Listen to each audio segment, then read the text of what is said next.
जय बजरंग. नमस्कार. कसे आहात सगळे? प्रथम मी सर्वांची माफी मागतो. काही अडचणीमुळे आज 4:30 वाजता लाईव्ह येणार होतो, परंतु मी येऊ शकलो नाही. एक समाजात अतिशय गरीब बांधवांचे दोघांचे लग्न होते आणि या कोरोनाच्या पार्श्वभूमीवर त्यांच्या लग्नांना अडचणी आल्या होत्या. त्यामुळं मला थोडासा आपल्याशी हितगुज करण्यासाठी लाईव्ह येण्यास उशीर झाला. त्याबद्दल मनापासून क्षमा मागतो. बांधवांनो, मी गेल्या अनेक दिवसापासून पाहतोय आपल्या ग्रुपवर रोजगारावर, शिक्षणावर काहीतरी चर्चा झाली पाहिजे असे बरेच लोक म्हणत आहेत. अनेक पोस्ट आल्या. संजीव पवारचे पोस्ट असतील, त्या पोस्टवरती किंवा वडार आवाजाचे पोस्ट असतील किंवा इतर अनेक माझे तरुण बांधवांनी ही आशा व्यक्त केली आहे की वडार समाजाच्या शिक्षण आणि रोजगारावर काहीतरी झालं पाहिजे. मला वाटतं विजय देवकर हा लाईव्ह आलेला आहे. स्वागत आहे विजू. आपल्याला समाजाचं काहीतरी करायचं आहे म्हणून आपण आज लाईव्ह येतोय. तर विजय, तुझं स्वागत आहे.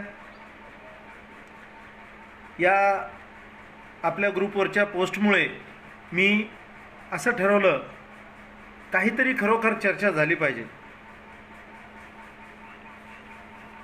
बालाजी संपंगवाडसुद्धा आलेले आहेत, ते सुद्धा पाहतायत. स्वागत आहे बालाजी. आपण आपल्या समाजामध्ये खरोखर शिक्षणाचं प्रमाण वाढलं पाहिजे आणि रोजगारावर काहीतरी चर्चा झाली पाहिजे, ही सर्वांचं म्हणणं अगदी रास्त आहे. पण बांधवांनो, काय करू शकतो आपण यासाठी? कुणाला रोजगार देणे हे कोणत्या नेत्याला किंवा कोणत्या संघटनेला आणि शासनालाही सध्या अवघड आहे. कोरोनाच्या पार्श्वभूमीवर असलेल्या नोकऱ्या लोकांच्या जायला लागलेल्या आहेत आणि हजारो कंपन्या या कोरोनाच्या संकटामुळे, या महामारीमुळे हजारो कंपन्या ह्या बंद पडणार आहेत आणि त्यामुळं बेरोजगारांची संख्या ही वाढणार आहे. म्हणून आपल्या समाजातील अनेक तरुण, अनेक युवक हे वेगवेगळ्या कंपन्यांमधून नोकऱ्या करतात. बरेच जण शिकून बेरोजगार आहेत. खरोखर ही एक फार मोठी समस्या आहे. शासनसुद्धा आपली भरती थांबवत आहे.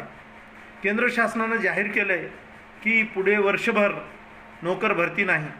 राज्य सरकारने परिस्थिती जाहीर केलेली आहे की नोकर भरती तर नाहीच नाही, पण अनेक महामंडळं किंवा अनेक शासनाचे उपक्रम जे आहेत ते बंद पडतील किंवा ते खाजगीकरणाकडे नेतील.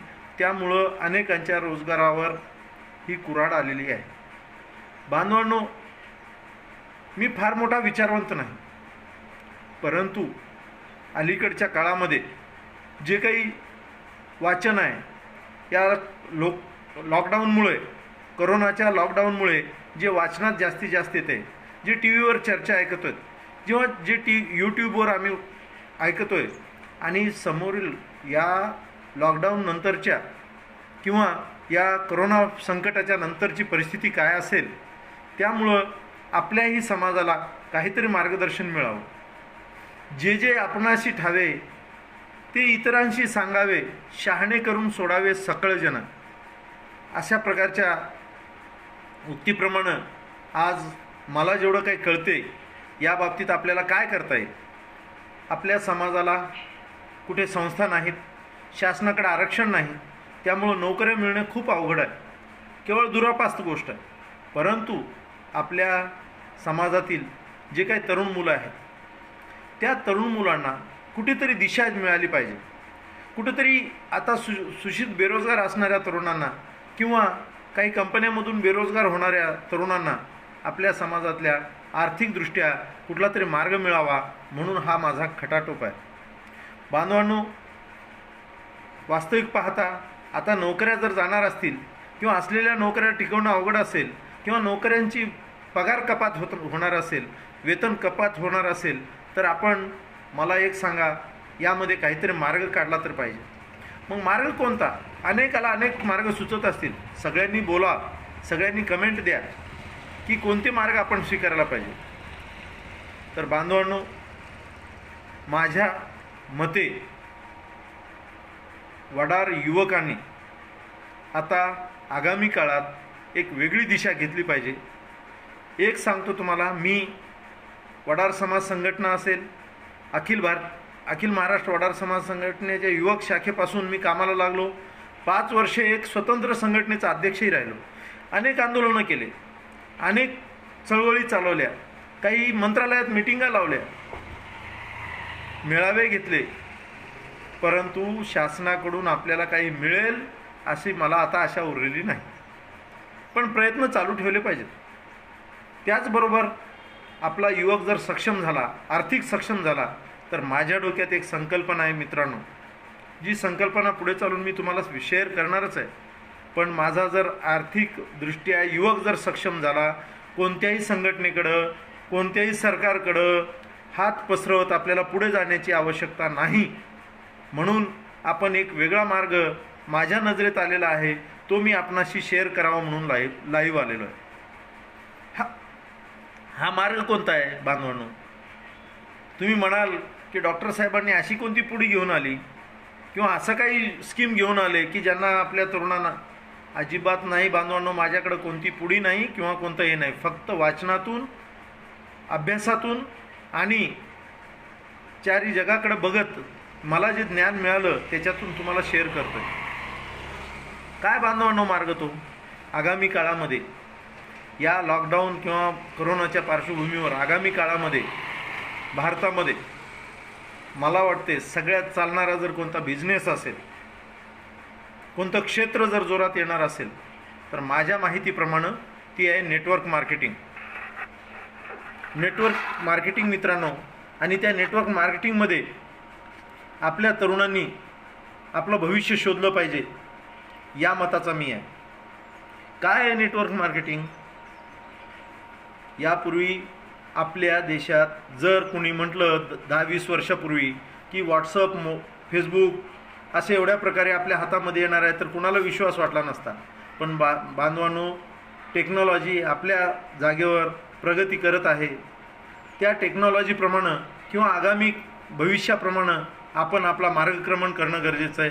आपल्याही समाजाला स्थित्यंतराबरोबर त्यांच्यासोबत भावी काळामध्ये कोणता बिझनेस सक्सेस होणार आहे त्या बिझनेसकडे आपण जरा डोळसपणे पाहावं, अशी माझी एक विनंती आपणास आहे. नेटवर्क मार्केटिंग काय आहे? नेटवर्क मार्केटिंग हा एकमेव बिझनेस असा आहे की कोणत्याही प्रकारचं भांडवल किंवा कमीत कमी भांडवल लागणारा हा बिझनेस क्षेत्र आहे नेटवर्क मार्केटिंग क्षेत्र. याच्यामध्ये ना शिक्षणाची अट आहे, ना तुमच्या वयाची अट आहे, ना महिला पुरुषाची अट आहे, ना जातीचं बंधन आहे. कुणीही ज्यानं उच्च स्वप्न पाहतो, ज्याची धडपड आहे, मग तो अडाणी असेल किंवा हायली एज्युकेटेड असेल, ज्याची धडपड आहे त्याला या नेटवर्क मार्केटिंगमध्ये सक्सेस मिळू शकते. बांधवांनो, ज्याप्रमाणे आपल्याला टेक्नॉलॉजी एवढी पुढे जाईल वाटलं नव्हतं, तसंच नेटवर्क मार्केटिंग हा पुढच्या 5 ते 10 वर्षातला सगळ्यात मोठं क्षेत्र राहणार आहे आणि त्याच्यामध्ये प्रत्येक तरुण किंवा प्रत्येक व्यक्ती आपलं भविष्य शोधू शकतो. हे मला का आठवलं आता करोना किंवा लॉकडाऊनच्या याच्यामध्ये मला का तुम्हाला सांगावं असं वाटलं? बांधवांनो, आपल्याकडं आपल्या समाजातल्या काही मुलांनी इतिहास रचला. इतिहास या नेटवर्क मार्केटिंगच्या जोरावर नेटवर्क मार्केटिंगची अशी ताकद आहे, जो मी एक उदाहरण सांगणार आहे तुम्हाला. दत्ता लिंबोळे नावाचा हिंगोली जिल्ह्यातील कळमनुरी तालुक्यातला एक युवक वडारी दत्ता लिंबोळे हा 5 वर्षापूर्वी माझ्याकडे बिझनेस सांगण्यासाठी आला होता, नेटवर्क मार्केटिंग सांगण्यासाठी आला होता. पण मी पडलो डॉक्टर, माझी पत्नी डॉक्टर. मग आम्ही काय केलं की बाबा आपल्याला काय असला बिझनेस करणं होत नाही, बाळा तुला काही मदत लागली तर सांग, मी तुला तयार आहे, असं गर्वानं त्याला बोलून परत केला होता. मित्रांनो, 5 वर्षानंतर कालच्या दीपावलीच्या अगोदर त्यांनी मला वास्तुशांतीला बोलावलं. त्याचा फ्लॅट पाहून, जो दगड फोडणारा 12वी पास मुलगा दत्ता लिंबोळे, त्याचा फ्लॅट नांदेड शहरामध्ये पाहून त्याच्या AC फ्लॅटमध्ये मला घाम फुटला. जबरदस्त 48 लाखपर्यंतचा काहीतरी फ्लॅट त्यांनी घेतलेला आहे. त्यानंतर बांधवांनो, दीपावलीमध्ये त्यानं गाडी घेतला. गाडीच्या पूजेला मी त्या शोरूमला गेलो तर गाडी त्याची 20 लाखाची गाडी, त्यांनी क्रेटा गाडी घेतली. हा इतिहास या नेटवर्क मार्केटिंगनं घडवलेला आहे. 12वी पास मुलगा जर हे करू शकतो. त्यानंतर मग मात्र मी नेटवर्क मार्केटिंगचा अभ्यास करायला सुरुवात केलो. आणि त्यानंतर या करोना काळामध्ये नेमकं खूप अडचणी मला समाजासमोर, युवकांसमोर दिसल्या. आणि म्हणून मी नेटवर्क मार्केटिंगचा अभ्यास करून मी अनेक याच्यातल्या सद्गुण दुर्गुण यांचा अभ्यास करून आज मी आपल्यासमोर व्यक्त होत आहे. बांधवांनो, नो लॉस नो बॉस. वेळेचं बंधन नाही, किती वेळ काम करायचं. त्यामुळं नेटवर्क मार्केटिंग स्वीकारायला आपल्या तरुणांनी हरकत नाही. मग कुठलंही मार्केटिंग घ्या तुम्ही, कुठलंही नेटवर्क मार्केटिंगचा अभ्यास करा. अभ्यास करताना ती कंपनी किती जुनी आहे, ती कंपनी किती सक्षम आहे, त्या कंपनीचा प्लॅन कसा आहे, त्या कंपनीमध्ये पैसा कसा मिळतो. करायचं काहीच नाही. आपल्याला आपली नोकरी, आत्ता जी काही नोकरी असेल किंवा आपलं जे काही आता घरी बसून काम आपण करतो, ते काम न सोडता फक्त दिवसातून 1-2 तास किंवा आपल्या संबंधातले आपले मित्र आणि आपले नातेवाईक यांना चांगला मार्ग दाखवत नेटवर्क मार्केटिंग वाढवता येते आणि अमर्याद उत्पन्न याच्यात मिळू शकते. आज माझा तर दावा आहे, सगळे साधन सामुग्री आपल्या हातात आहेत. 1 वर्ष किंवा 2 वर्ष, कमीत कमी 1 वर्ष आणि जास्तीत जास्त 2 वर्ष जर मन लावून याच्यात मेहनत केली, दिवसातला 1 ते 2 तास खर्च करून, 1 ते 2 तास फक्त दिवसातला खर्च करून किंवा सुट्टीच्या दिवशी जास्त वेळ देऊन आपण जर या बिझनेसकडे, या नेटवर्क मार्केटिंग क्षेत्राकडे जर लक्ष दिलं तर नक्कीच 1 वर्षानंतर किमान 50,000चा उत्पन्न महिनाकाठी आपण मिळवू शकतो, याची गॅरंटी मला झालेली आहे. 2 वर्ष जर तुम्ही मन लावून मेहनत केलात तर तुम्ही 1 लाख रुपये पर मंथ कमवल्याशिवाय राहू शकत नाही. काय झालेलं आहे, एक्झिक्युटिंग नाव. तर मित्रांनो, मी याच्यामध्ये मी आपणास विनंती करतो की आपलं कोणतं मोदी केअर असेल, ॲम्वे असेल, माय लाईफस्टाईल असेल, वेस्टीज असेल, RCM असेल, सनेज असेल, सेफ शॉप असेल किंवा ॲटॉमी असेल किंवा अजून कोणती नेटवर्क मार्केटिंग असतील, आपण नेटवर्क मार्केटिंगमध्ये पाऊल ठेवा. या कंपन्यांपैकी तुम्ही अभ्यास करा. तुम्हाला जे योग्य वाटते, जे चांगलं वाटते, सुटेबल वाटते, त्या बिझनेसमध्ये आपण पदार्पण करा. आणि आपल्या याच्यामध्ये दत्ता लिंबोळे असेल, कृष्णा मेटकर असेल, डॉक्टर दीपाली धोत्रे पाटील रॅपनवाड असतील किंवा शैला पवार असतील किंवा कुसाळकर असतील सनेजचे, या सगळ्यांचे इतिहास पहा, यांच्याकडं तुम्ही लक्ष द्या. हे सक्सेस होत असतील. आता कृष्णा मेटकरचं उदाहरण सांगतो तुम्हाला. 4थी पास ट्रॅक्टर ड्रायव्हर आहे. तो आज महिन्याला 1-1.5 लाख रुपये कमवतोय. नेटवर्क मार्केटिंगची ताकद आहे. म्हणून बांधवांनो, तुम्ही शिकलेले असाल, उच्च शिक्षित असाल किंवा अनपढही असाल, तरी तुमची जर जिद्द असेल, याच्यात कुठेही शिक्षणाची आडकाठी नसते, वयाची आडकाठी नाही. म्हणून आपण जास्तीत जास्त लोकांनी नेटवर्क मार्केटिंगमध्ये कोणतीही कंपनी आपल्याला जॉईन करून आपण याच्यात भविष्य शोधू शकता आणि आपल्याबरोबर आपल्या फॅमिलीचा, आपल्या समाजाला आपण संपन्न करू शकता. याच्यातून 100-200 जर युवक सक्सेस झाले, यशस्वी झाले आणि महिनाकाठी लाख रुपये जर कमवू लागले, तर माझा दावा आहे पुढे चालून कुठल्याही नेत्याकडं, कुठल्याही संघटनेकडं किंवा कुठल्याही राजकीय पक्षाकडं, सरकारकडं आपण भीक मागायची गरज पडणार नाही. हे माझ्याकडं नियोजन आहे. म्हणून माझी विनंती आहे, आपण या नेटवर्क मार्केटिंगच्या ताकदीकडे लक्ष द्या. आगामी काळातील भविष्यातील अतिशय चांगला बिझनेस, चांगलं क्षेत्र आहे. या क्षेत्राची निवड करा आणि आपलं जीवन संपन्न करा, असं मी आवाहन करतो.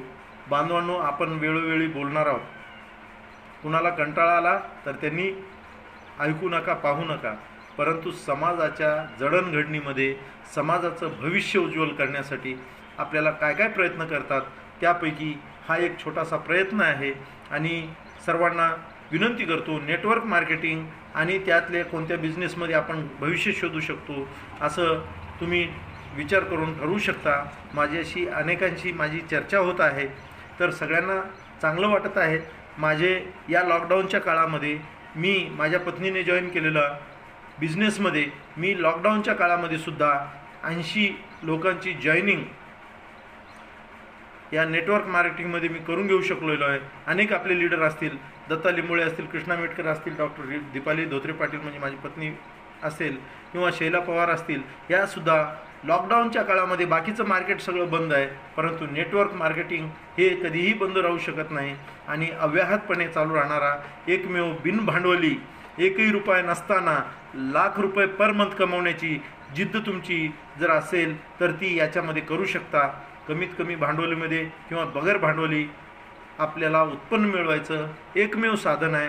म्हणून माझ्या तरुण बांधवांनो, माझ्या बांधवांनो, उठा, जागे व्हा आणि झपाटून कामाला लागा. नक्कीच उद्याचा काळ तुमचा आहे, जमाना तुमच्या खिशात राहील. चला तर सर्वांना शुभेच्छा. नेटवर्क मार्केटिंगचा अभ्यास करा आणि लवकरात लवकर एखादी कंपनी, एखादा बिझनेस निवडून आपण कामाला लागा. 1 वर्षानंतर नक्कीच आपण, आपल्यापैकी अनेक लोक फार पुढच्या स्टेजवर असतील. आज दत्ता लिंबोळे 4-5 लाख रुपये महिना कमावत आहेत, तर आपल्यातली सुद्धा अनेक तरुण पुढे येऊन बिझनेस करू शकतात, जॉईन होऊ शकतात आणि भविष्यात खूप श्रीमंत होऊ शकतात. जय बजरंग, जय महाराष्ट्र.